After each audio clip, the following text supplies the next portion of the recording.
I am grateful for this opportunity to address you today and grateful to Governor DeWine for putting such a strong spotlight on our transportation system at the very outset of his administration. Ohio's network of roads, bridges, and highways is the state's most valuable physical asset, without question. Ohio has the nation's fourth largest interstate system, second largest inventory of bridges, and sixth highest number of vehicle miles traveled. Put this in context, we are the 35th largest state in terms of geographic square miles, but we are crisscrossed with interstates, US routes, and state highways. Because we are essentially the crossroads of America, we are within a one-day's drive of 60% of the United States and Canadian populations. Our transportation system touches the lives of every man, woman, and child in the Buckeye State every day, and represents an investment of tens of billions of dollars over many generations. But I am here to tell you today that this system is facing an impending crisis. My job, and the job of all the men and women who work with me at the Ohio Department of Transportation, is to make possible the safe, reliable movement of people and goods from place to place. Sounds simple, but it's hard to do. Historically, 90% of that job is taking care of what we have, the roads, bridges, and traffic safety devices that comprise our transportation system. Today, however, we are facing a future where we will not be able to maintain the quality of the system we have, let alone improve upon it. And to be blunt, this will endanger the safety of every single person who travels Ohio's transportation network. Despite ODOT's money-saving efforts over the last 8 years, efforts of instituting efficiencies, reducing payroll, delaying projects, and stretching our dollars as far as they can go, we are looking over the edge of a fiscal cliff. Past practices of borrowing and bonding have brought us to this troubled state. And we are here because we need a better solution. Without one, our system of state and local roadways will fall into a dangerous state of disrepair. Today, I will lay out for you, members of the committee, the status of our resources and the condition of our system, for your information and background as you study the question of what Ohioans need and expect and how best to meet those needs. Some of you may be thinking, how could things have gotten so bad so quickly? Things have been deteriorating for quite a while, actually for 16 years. But let's talk a little bit more about how we got here. Simply put, a perfect storm has led us to where we are today. A combination of adverse fiscal developments and past spending have created this critical situation. I earlier used the term crisis. The bottom line is that inflation has cut the productivity of our dollars by nearly half, and essentially no new additional revenues have been added.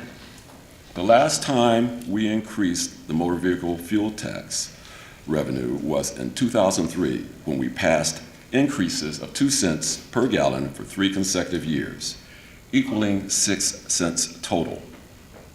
That increased revenue made a big difference at the time, but the value of the dollar today is far less than it was in 2003.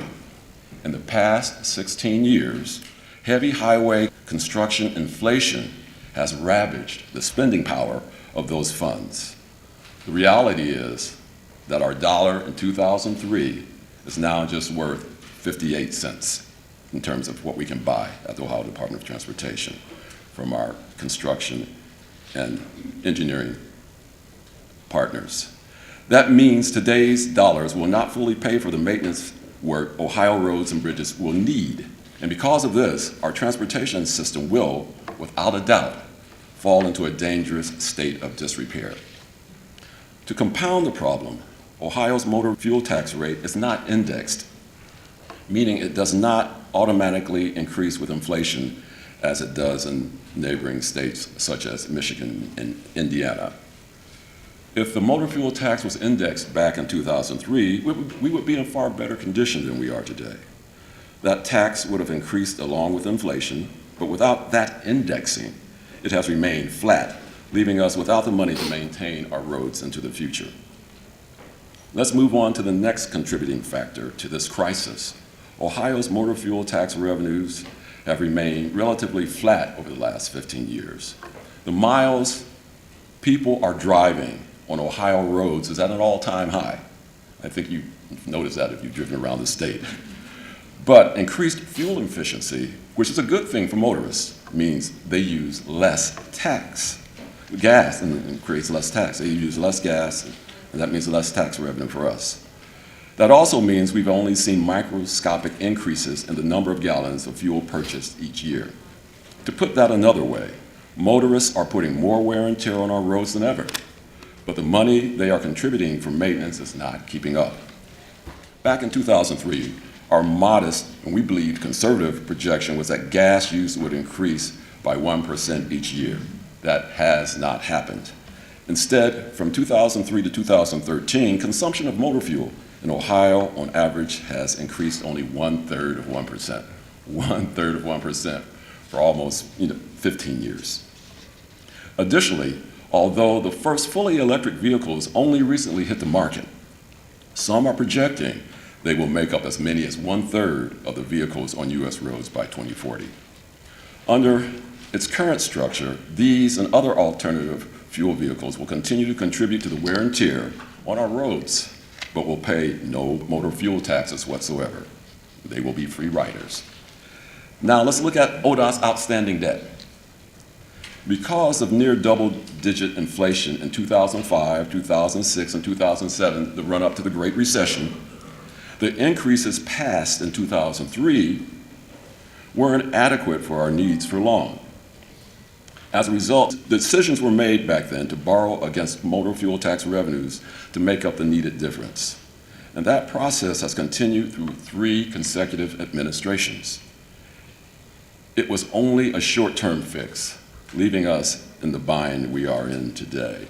If you look at the chart we have up there, you can see in 2011 that our outstanding debt was $2.1 billion, and right now we're at a peak of $3.985 billion in terms of outstanding debt. Quite a lot to pay off.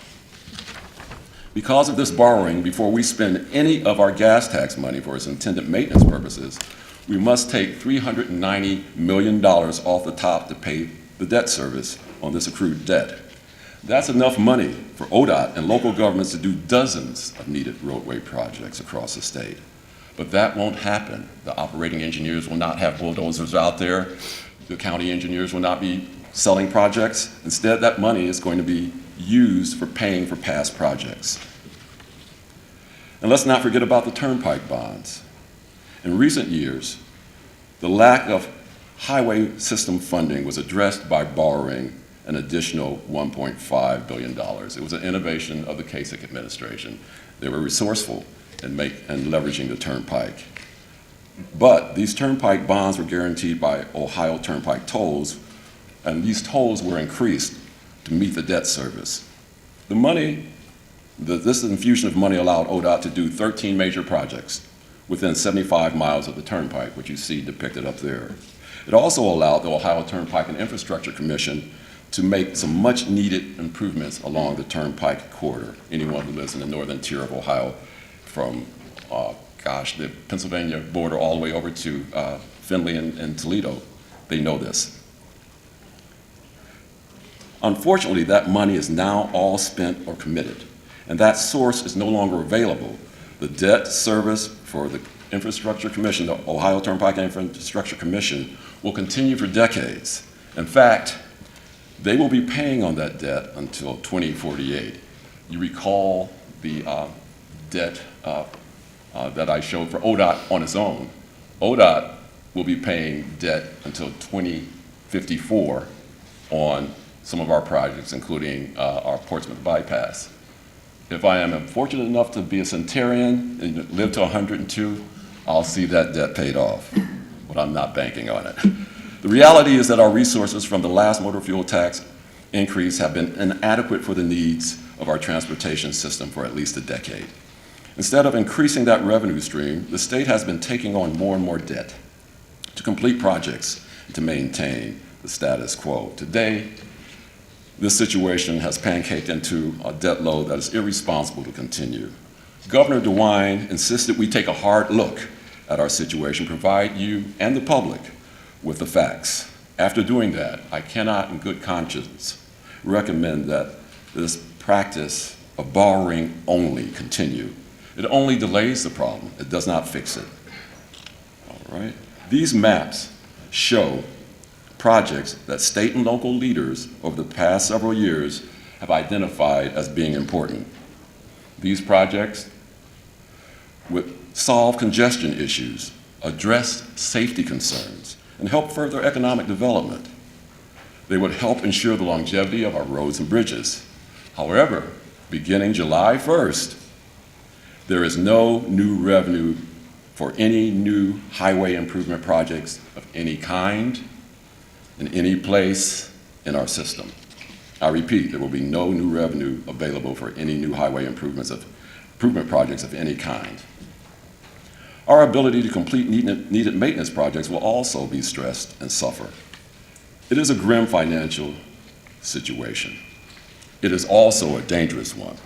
Now let me turn to the subject of maintaining our system and the challenges Ohio faces in this core mission if it is not achieved.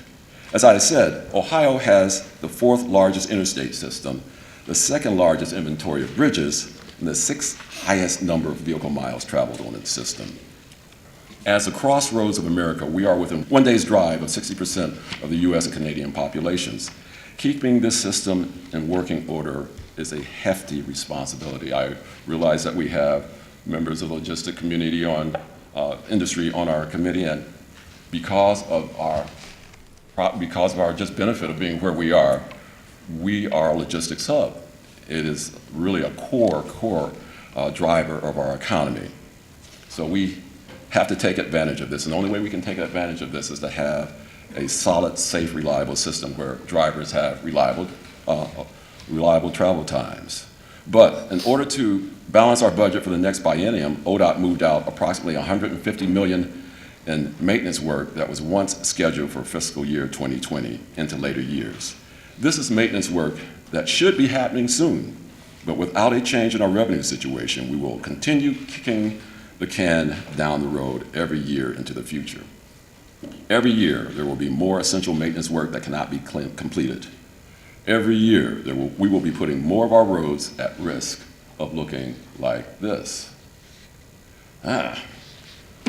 That's bad. I'm happy to say that it's not Ohio. This is a stretch of road in Michigan that could have, and this job could have been taken care of with a simple resurfacing job had it been done earlier.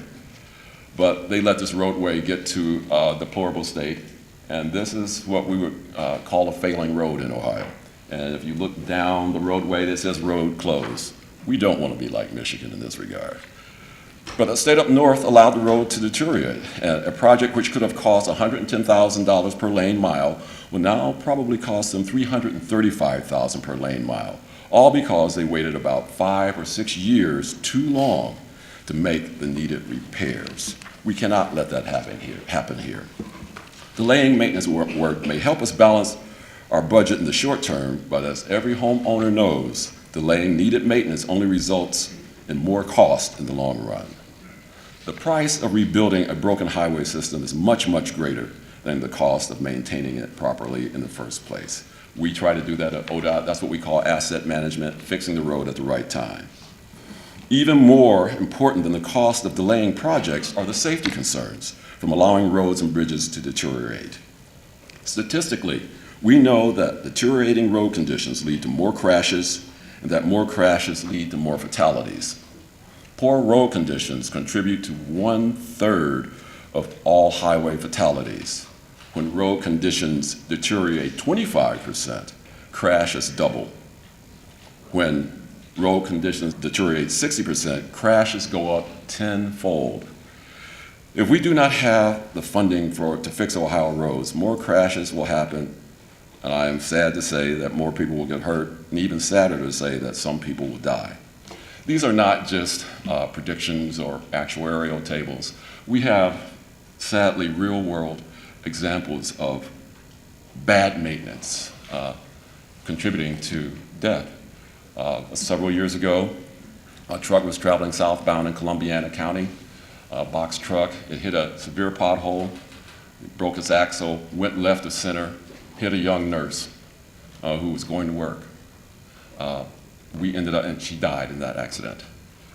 ODOT eventually paid that family $3.4 million. But I'm sure that nurse's sons, her two sons, and her husband would rather have her back than have that $3.4 million, endangering the lives and well-being of the people in this state is unthinkable.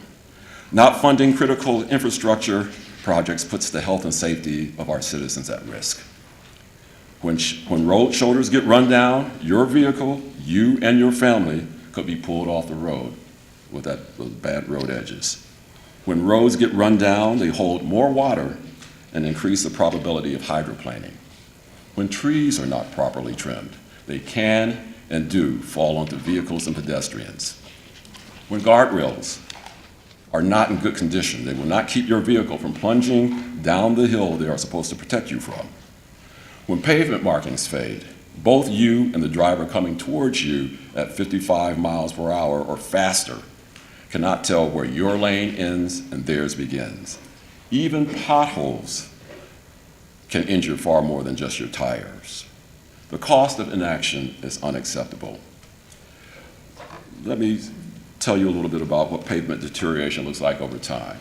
At ODOT, we use a metric called pavement condition ratings, PCR, and we grade them much like you got graded in elementary school. A 90 is a low A, but still an A.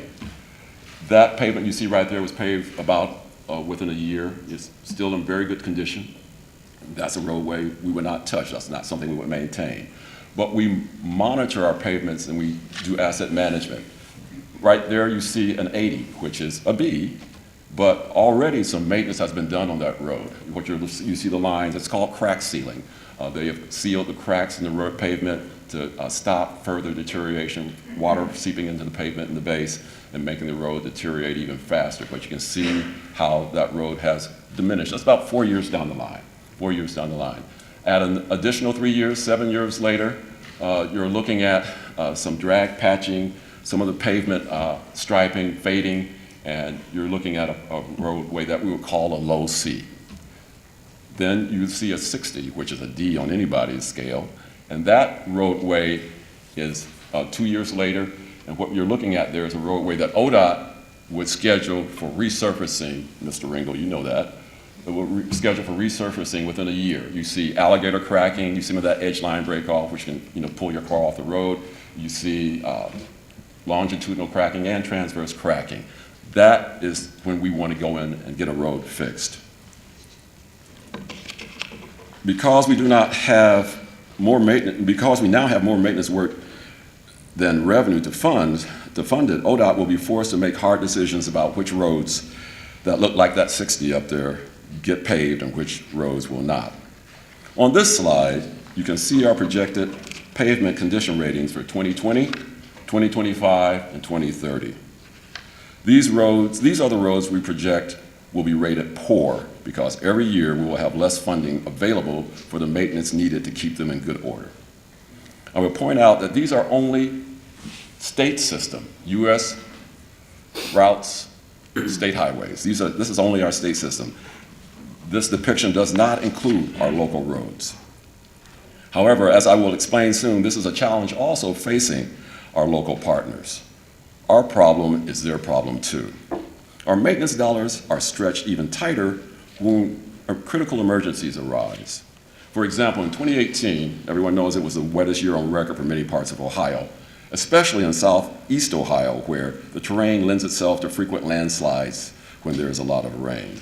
As you can see in the picture that we have before you, the pavement begins to move as the ground gets saturated. If it is not addressed quickly, the second photo shows you what can happen. That's not Guatemala, that's Ohio. That shows you what happens when these things aren't addressed. This happened in Washington County last year, and there are still over 100 locations we are monitoring for landslides due to last year's unprecedented rains. Up until this past year, the federal government made funding available to us for emergency repairs such as this. However, that funding is now far more limited, making an already bad situation much worse. When ODOT and local governments have to fix emergencies like this, we are faced with either delaying needed projects or keeping roads closed because they are unsafe. For bridges, the story is even more concerning. On this slide, you can see Ohio bridges that are already rated poor. Members of the committee, we rate our bridges 9 to 0. When they get to a 4, our engineers say they are in poor condition. So these all are bridges that are rated poor. On the left side, you can see the ODOT maintained bridges on a state highway system. On the right are bridges maintained by county and municipal governments. Without funding for needed maintenance, these structures will eventually pose a safety threat that forces them to be closed in the near future. This next picture shows you a map where bridges are already closed. In the state, our bridge is closed because of poor conditions. These bridges might never reopen without the additional maintenance fund needed to bring them back to an acceptable condition. Let's talk about the locals for a minute. This is the Elizabeth Street Bridge in East Liverpool, Ohio. It has been closed to traffic indefinitely since last year because the city, who owns the bridge and lacks funding, has not been able to maintain it properly over the years. When a bridge deteriorates greatly like this, we don't let people drive over it. That spells massive inconvenience for those who live nearby. Let me take a moment to talk again about our local partners. I cannot stress this next point enough. While ODOT has had access to additional revenue through all that borrowing we did over the last 11 years, the last 15 years actually, local governments and planning organizations generally have not benefited from the ability to borrow. They've been feeling the effects of heavy highway construction inflation without any reprieve for more than a decade. Because of this, in many cases, locally maintained roads and bridges are already in worse shape than the state highway system. While ODOT took the brunt of necessary budget reductions through June 2020, and we cut our budget first. We tried to delay cuts to locals. Beginning July 1st of 2020, local governments will begin to see reductions to some revenue sources available to them. This is not their portion of the motor fuel tax. However, it is money used for critical county and municipal projects like the one in this photo. I am not exaggerating when I tell you that additional delayed maintenance of these already poor roads and bridges could quickly create a situation from which county and municipal governments may never financially recover. In summary, due to flat revenues, highway construction inflation, and mounting debt payments, ODOT is in jeopardy of being unable to fulfill its core mission, taking care of what we have, taking care of that valuable system I told you at the outset of this presentation. Please understand we are committed to utilizing every tool we have at our disposal to maximize each dollar we receive. However, the credit cards have been maxed out and the long-term health of Ohio's transportation system is now at stake. The cost of continued delays will only compound year after year, making it harder every single year moving forward for us to ever catch up. Beginning July 1st, there is no state money for any new roadway projects in Ohio. There is no state money to address congestion in urban areas. We will be less able to fix dangerous intersections. Roadways will continue to crumble, making driving more dangerous. And there will be no state money for projects that might help a local government attract economic development to their area. Moving forward, there is not enough money for ODOT and our local partners to keep the roadways in their current condition, let alone make significant improvements. The deterioration will begin slowly. You probably are seeing some of it around you as you drive throughout the state, but it will compound quickly. Safety is our priority. We will continue to take care of critical safety issues as best we can. However, without a change in the revenue available to ODOT to do its job, More of our roads and bridges will slip into a deteriorating state. Again, the safety of Ohio's drivers is of utmost importance to ODOT, and Colonel Pride will be talking about that in a few moments. These are the roads that families travel on every single day. These are the roads that carry the school buses that take our children to and from school. Trucks carrying products, valuable products, to Ohio businesses. These are the roads you traveled on to get here today.